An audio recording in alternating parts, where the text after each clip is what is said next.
You good-for-nothing wife. I see no value in being with you anymore.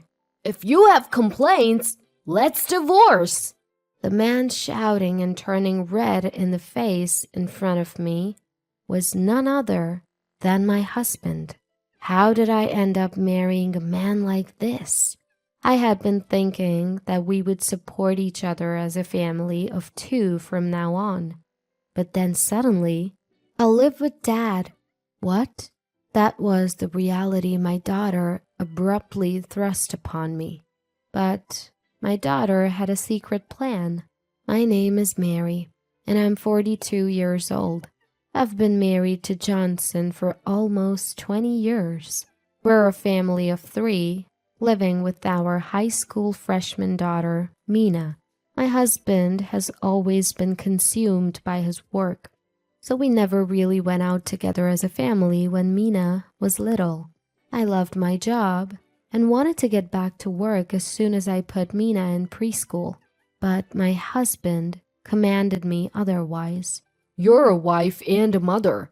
Just take care of the house. Don't even think about working. It's ridiculous." He takes care of the living expenses, so we don't struggle financially. But neither my daughter nor I want this kind of life. We want to go out together more as a family, spend time together, just the 3 of us. That's what we desire. But when I tell my husband that, he dismisses it as stupid, a waste of time.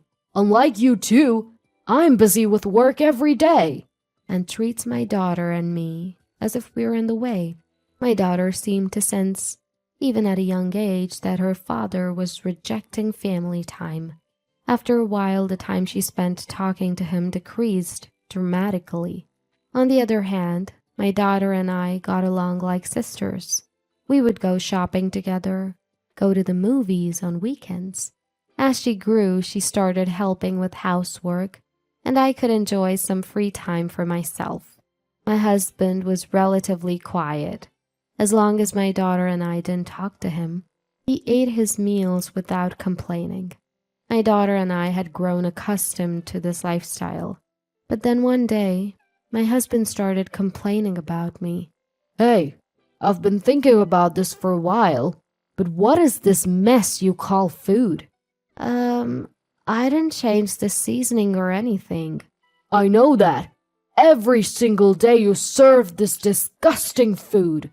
Who do you think pays for the ingredients? Huh? Can't you even handle household chores properly as a homemaker?"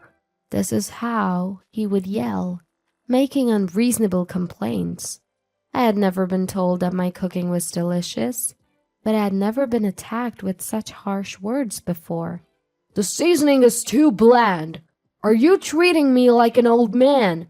Who do you think supports our lifestyle?" That's because, as his arrogance escalated, our daughter, who was eating with us, suddenly spoke. "Hey, Dad, can you not yell in the morning? It's hurting my head. And if you think the taste is bland, why don't you add your own seasoning? You're not a child." My daughter's blunt response made the husband falter for a moment. He seemed unsure how to react with her since he had never really faced her properly. Usually he'd get nervous every time she said something to him.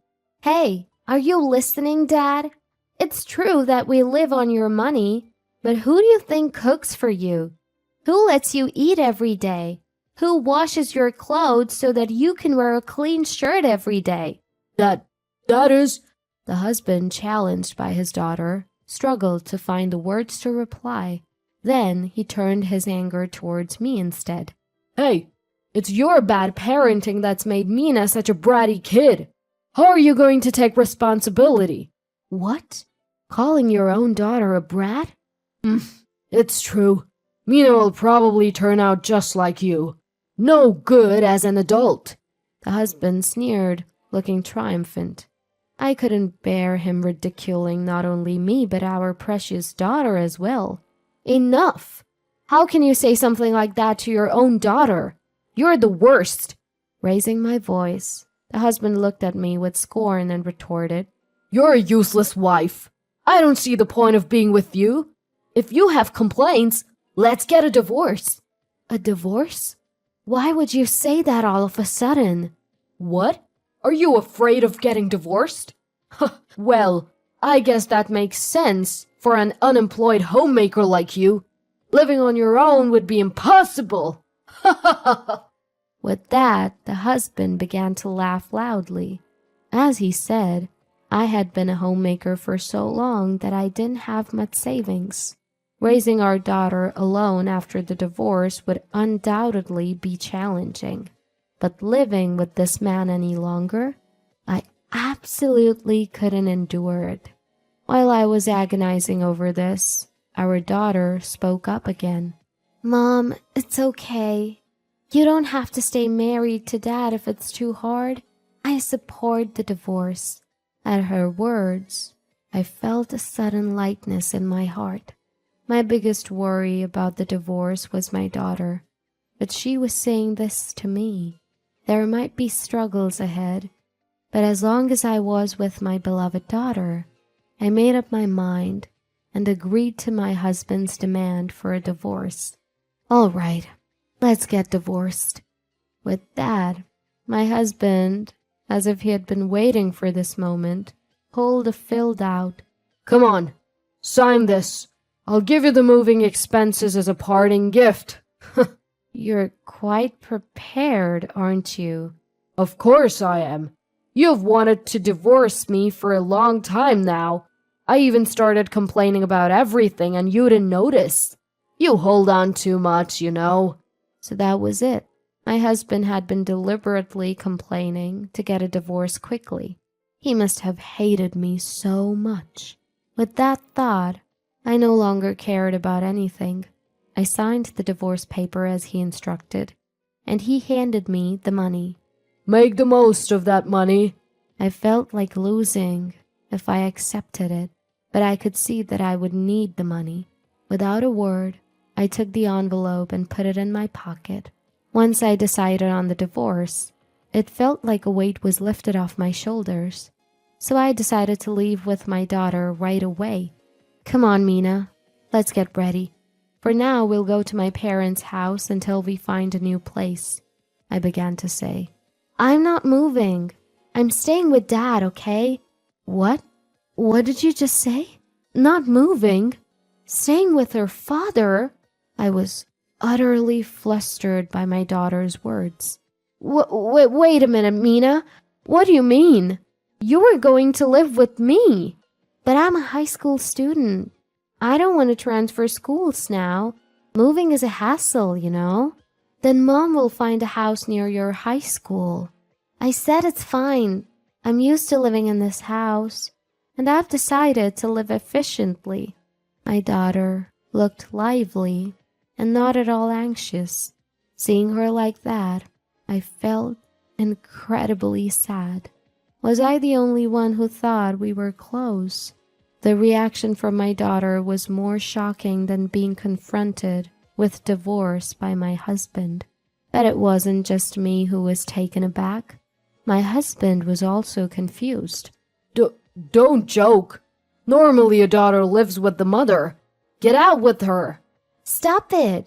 I said no. That's why I'm saying I'll live with Dad. I don't care about that. You were close with Mary, weren't you?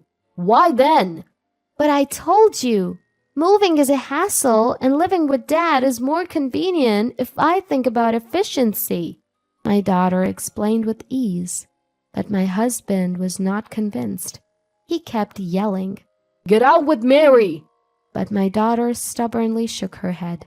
She continued to speak. Mom, I'll help you pack.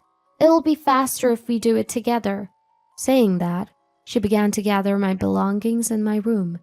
I can't understand her intentions at all. What is Mina thinking? I was in a state of confusion. Maybe I was the only one who thought we were close like sisters, and she never liked me from the beginning. I started to think pessimistic thoughts, and tears welled up in my eyes.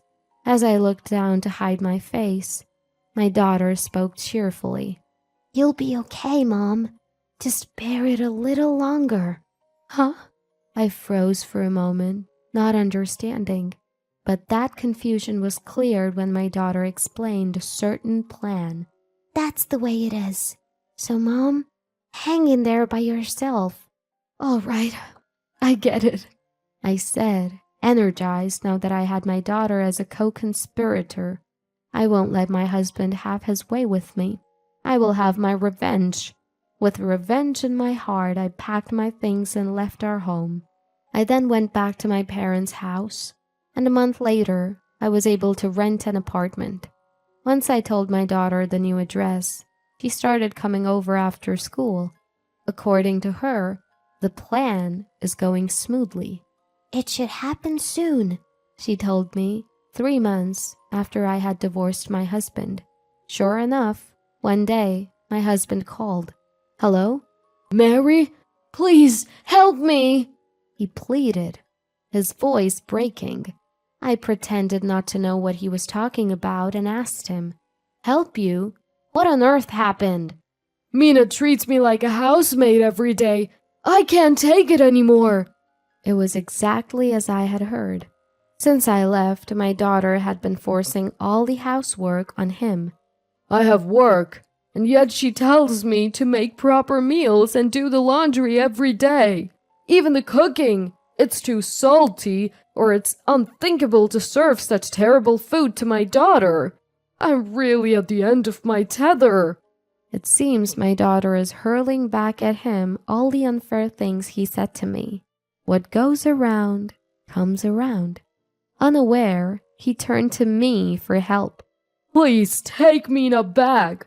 I'll go crazy if things keep going like this. Honestly, I would have no problem taking Mina. But if I agreed now, it would ruin the strategy my daughter worked so hard on. So I told my husband, Why don't you talk to Mina about that? It's her choice to live with you. If you really want her to leave, why not negotiate with her? I hung up, firm in my decision. This is the right thing to do. I'll just ignore my personal feelings for now and follow my daughter's plan faithfully. A week later, my daughter Mina moved into my apartment with a large sum of money. We did it, Mom! Our plan was a huge success! Indeed. It's all thanks to you, Mina. Yes, my daughter never intended to live apart from me. She had planned to make her father realize the hardship of housework and the efforts of a mother, and then make him understand what he had done. When he finally cracked and begged her to leave, she had him agree to pay her a lump sum for child support until she became an adult. That was my daughter's plan. Mina received $50,000 all at once from her husband, calculated at $1,000 per month until she reaches adulthood. And that's how she happily moved into my apartment. I must say, it's a terrifyingly clever plan that my daughter conceived, but the fact remains that her plan has relieved me of financial worries. As if that wasn't enough, my daughter brought even more valuable information. And Mom, here's this. What? She handed me a voice recorder. Just listen to it. Urged by my daughter, I played the voice recorder, and there was the sound of my husband talking to someone else on the phone. Oh, the divorce is all settled. But there's my daughter. No worries, I'll make sure she moves out. Millie, my daughter finally agreed to leave. Now I can live with Millie. Yes, I love you too. It was undoubtedly the voice of my husband, talking to his mistress. Furthermore, the daughter showed me a picture of her father with an unknown woman. What is this? Mina, what's up with this picture? While you had Dad doing housework, I searched through his mobile phone. Oh, I saved the text messages with his mistress too. Want to see them? The daughter gleefully kept showing evidence of her father's infidelity. Terrifying, but thanks to the evidence gathered by my daughter, I was able to claim compensation from my husband in the divorce proceedings. After contacting the lawyer to claim the compensation, the husband called. Hey, what's this about compensation in the divorce proceedings now? We're already divorced. It doesn't matter who I'm involved with now, does it? Then the daughter snatched the mobile phone from me and responded, You know, Dad, aren't you supposed to be an adult? Did you know that if infidelity is discovered within 3 years, you can still claim compensation in a divorce proceeding even after the divorce? What? The husband was speechless on the other end, not knowing this fact. He had fallen into his daughter's trap. I ignored the ranting husband and blocked his calls, leaving the rest to the lawyer. Eventually, my ex-husband and his mistress had to pay me a lump sum for the divorce settlement. He remarried the mistress, but she seems to spend money like crazy. She used up all his earnings and maxed out his credit cards, leaving him in debt. The fact that his reason for divorce was infidelity spread quickly at his workplace, and he seems to be looked down on by his colleagues. He was cheating even though he has a high school daughter. He was always playing the good husband at the office, huh? The rumor reached the higher-ups, and my newly promoted husband was demoted back to an ordinary employee. His salary dropped, and he's being berated every day by his spendthrift new wife. I even started to feel a little sorry for him at this point. As for me, I'm living happily with my daughter. I've saved all the alimony from my ex-husband for my daughter's college fund, and I'm supporting our life with a part-time job. We're not wealthy by any means, but my daughter doesn't complain, and we have lively days together. I'm really thankful for having her. Together, we can overcome any difficulties in the future. I felt truly grateful for this happiness.